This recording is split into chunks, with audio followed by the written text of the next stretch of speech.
Hello সবাইকে, শুভ সন্ধ্যা।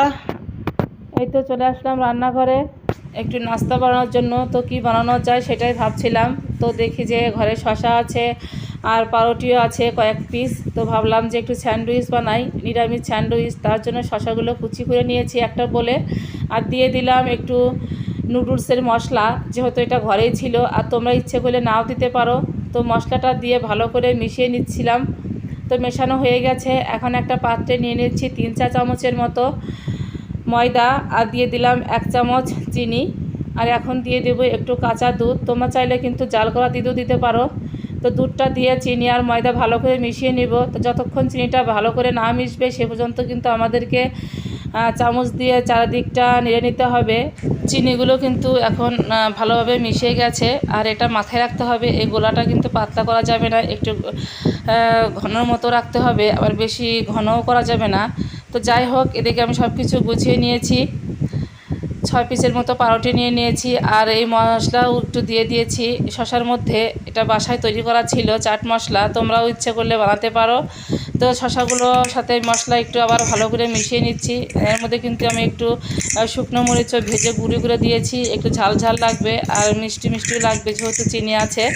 তো যাই হোক, মেশানো হয়ে গেছে।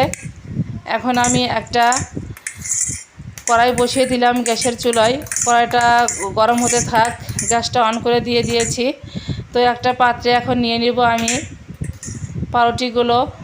তো এখন পাউরুটির মধ্যে কিন্তু আমি শসাগুলো দিয়ে দিচ্ছি অনেক সুন্দর করে গুছিয়ে। তো গোছানো হয়ে গেছে। এখন উপরে আরেকটা করে পাউরুটি দিয়ে দিচ্ছি।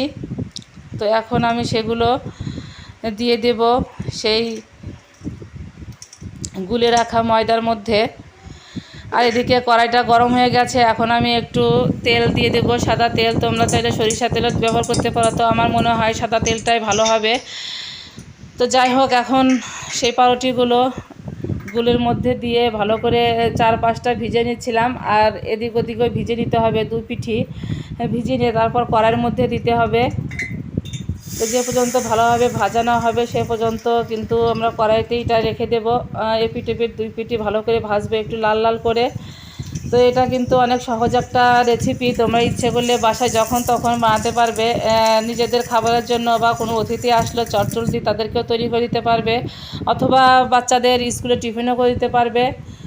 আবার যে কোনো নিরামিষ দিনেও কিন্তু তোমরা এটা বাসায় তৈরি করে খেতে পারবে। যখন মনে হবে যে না কিছু খাই, বিকেলবেলা খিদে লেগে গেছে, তখনও কিন্তু চটজলদি করে বানিয়ে খেতে পারবে। আর এটা কিন্তু বাচ্চারা অনেক পছন্দ করে, যেহেতু একটু নরম নরম হয়।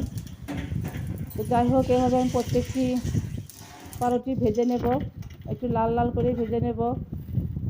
আর একটু ঘুরে ঘুরে চামচ দিয়ে আগলা আগলা করে নিতে হয়, যাতে লেগে না যায়। যেহেতু আমি তেলটা একটু কম ব্যবহার করেছি আর আঁচটা একটু কম, আর যেহেতু ময়দা আছে একটু লেগে যেতেই পারে। তো যাই হোক, সবগুলোই কিন্তু এখন তৈরি হয়ে গেছে। এখন আমি একটা নাইফের সাহায্যে সুন্দর করে কেটে নেব। দেখো অনেক সুন্দর দেখতে লাগছে, তোমরাও কিন্তু বাসায় অবশ্যই ট্রাই করবে।